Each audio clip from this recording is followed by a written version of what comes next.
शाम की सुनहरी रोशनी में जंगल धीरे धीरे सांस लेता है। ऊंचे पेड़ पहरेदारों की तरह खड़े हैं और जमीन पर लंबी छायाएं फैल गई हैं।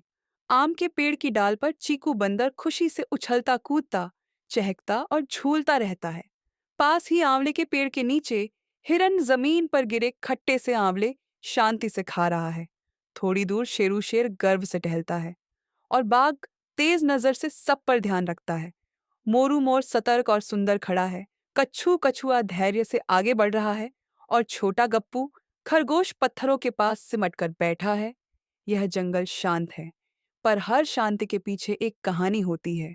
बरगद के बड़े बड़े पेड़ों से घिरी इस खुली जगह से दूर दूर एक गांव दिखता है।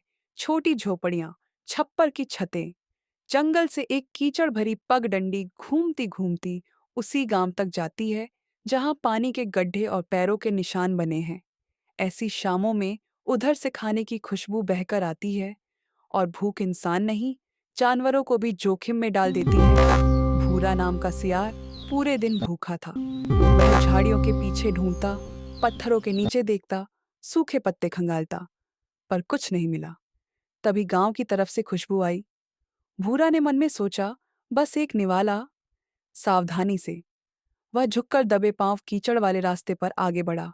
उसे पता था, गांव में कुत्ते होते हैं, पर भूख उसे आगे खींच रही थी। भूरा जैसे ही गली में पहुंचा, कुत्तों ने देख लिया और तेज भौंकने लगे। भौं, भौं, पकड़ो! भूरा भागा, झोपड़ियों और बाड़ों के बीच से इधर उधर मुड़ता गया।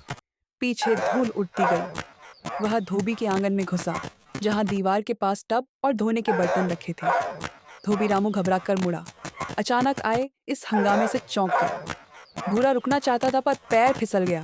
छपाक! वह सीधे नीले रंग के बड़े मटके में गिर पड़ा।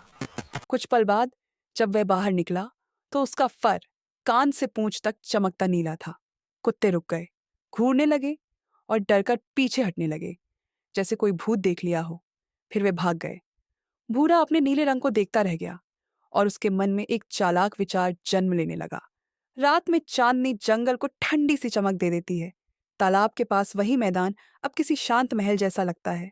लंबी परछाइयां, धीमी हवा और चौकन्नी निगाहें। जानवर इकट्ठा हैं, शांत, सतर्क, और उन्हें पता नहीं कि अब कुछ अजीब आने वाला है। भूरा मैदान में आया। अब वह नीला, अजीब और आत्मविश्वासी था। जानवर पीछे हट गए, डर के मारे फुसफुसाने लगे। भूरा ने खुद को बड़ा दिखाया और कहा कि किस्मत ने उसे इस रंग से चिन्हित किया है और वह जंगल की रक्षा के लिए चुना गया है।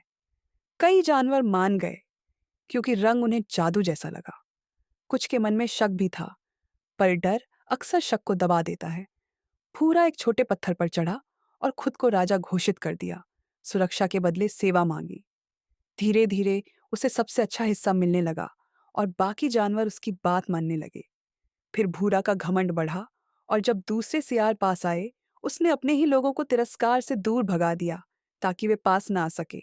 फिर आई ठंडी सन्न रात। दूर पहाड़ी से सियारों की आवाज आई, हुआ, हुआ। भूरा सन्न रह गया। वह आवाज उसके भीतर तक उतर गई। उसने खुद को रोकना चाहा, पर आदत जीत गई। उसने सिर उठाया और जवाब दे दिया।